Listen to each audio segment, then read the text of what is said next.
To a 15-year-old, Nate Bronstein, died by suicide. A lawsuit claims that for relentless cyberbullying from his peers at the Latin School of Chicago. It claims the school knew about the bullying but never notified his parents, although state law requires them to do so. Since then, his parents founded the nonprofit Buckets Over Bullying. And now they are partnering with the Disparity Law Group to provide pro bono legal services for parents of kids who are being bullied. Rob and Rose Bronstein join me now to talk about this new initiative. We appreciate both of you being with us here on the stream this morning and sincerely apologize about your loss. Thank you. Thank you. For those that don't know the story of your young son, can you share what happened to Nate? Sure. Well, yeah, thank you for having us here. So our son was a student at the Latin School of Chicago. He was a sophomore, and he was very viciously bullied and cyberbullied by a group of his classmates, particularly the JV basketball team. And he received a couple of very vile Snapchats, including one that said, "Go kill yourself."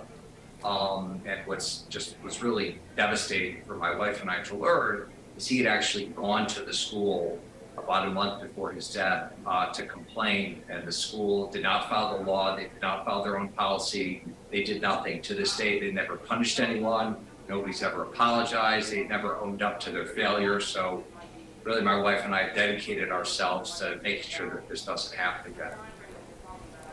And that is so tragic. And those were teammates of his, and then he went to talk to the school. The school never notified you, which breaks state law, right? So you were unaware of this going on? Correct. So our son had notified the Dean of Students of the Latin School of Chicago and asked for a meeting with her on Monday, December 13th. We do know that he had an in-person meeting with her, and he had reported both the cyberbullying on the Snapchat and a group text message thread. And he had asked her for help to get it to stop. And she had never notified us that he had gone in to report the cyberbullying, asking for help. We did not find out about any of the cyberbullying till January 27th of 2022. So that was about 2 weeks after we lost him. Wow, 2 weeks. You finally were given some answer as to why. Parents looked for why. It was not until 2 weeks after you realized he had faced this, and this, of course, is all being litigated right now. For people who have not had experience with this, might not even know that cyberbullying can be a felony. If a parent or guardian believes their child's school is not following the anti-bullying law or know their child is being cyberbullied, now you guys have opened up an avenue for potential help. When parents are at wit's end, if they say the school's not helping, you guys have now, with your nonprofit, opened up this legal avenue, correct? Tell me about it.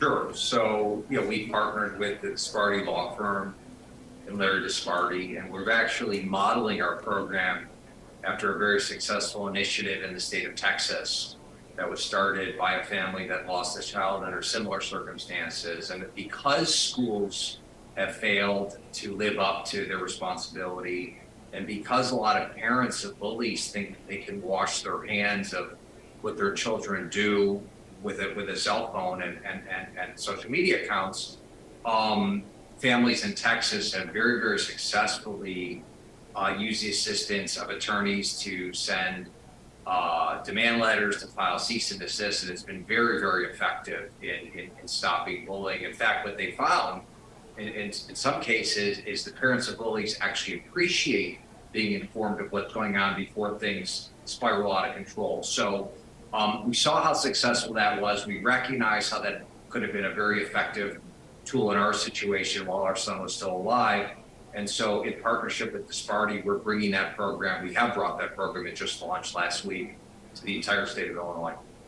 And it's free, by the way, free legal services to families in crisis whose children are victims of bullying and cyberbullying. Yeah, you probably have learned through first. Oh, I'm sorry, Mrs. Bronstein, go ahead. I apologize. After we had gone public with what had happened to our son and how we had been victimized, we had all of a sudden had become Illinois' bullying hotline. We had desperate parents calling us from all over the state, asking us, what do we do? Our child is being bullied. Our child is being cyberbullied. We've gone to the school. We've asked for help. We've gone to the parents of the children who are doing the bullying, and they're ignoring us. And our immediate answer is, well, until this mess gets straightened out, call an attorney. But what we realized was that is a huge barrier to empower parents to protect their children, because the notion of calling an attorney, there's a lot of costs associated with that, and that hinders parents from having that power to try to get any type of situation where their child is in danger to stop. Right. So hopefully removing the financial barrier will start to give parents the power to protect their children. And if I could add, there's also sometimes a hesitation on the part of parents to escalate things, but I think what people need to understand is the schools very often are not equipped to handle this.